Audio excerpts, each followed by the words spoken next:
When you're a physician and you're reading a fantasy book with a sick character without a diagnosis, that's all that bothers you. I tell you, my God, this particular character has been stuck in my head right from the beginning. And I've been reading Gideon the Ninth by Tamsin Muir. There is a character in here called Dulcinea, and there's no diagnosis like straight off the bat as you start reading the book.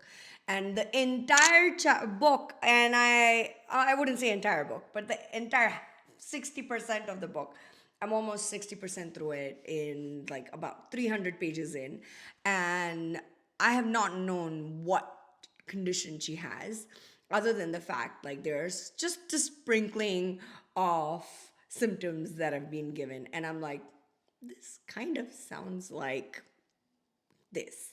And I have had no confirmation. And the kind of excitement I had from this page, not in a bad sense, just in a sense that I was right about the diagnosis. And it still makes me sad because I know what she's going through. It's kind of like a weird feeling. So I'm on chapter 26 and page 294. And this is what it says.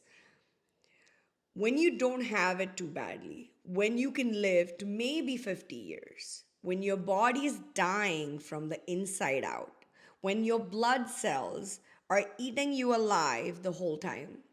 And mind you, my diagnosis for her was some kind of a blood cancer that she had because of her genetics. So it says blood cells are eating you alive the whole time.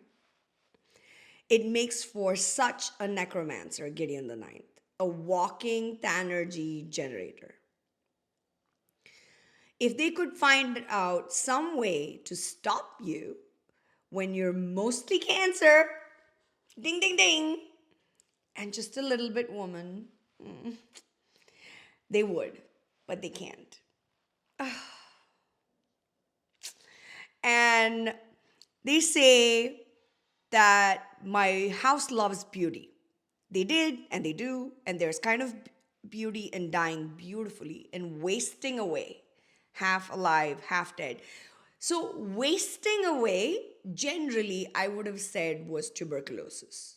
And it could be if she hadn't mentioned it was genetic for her.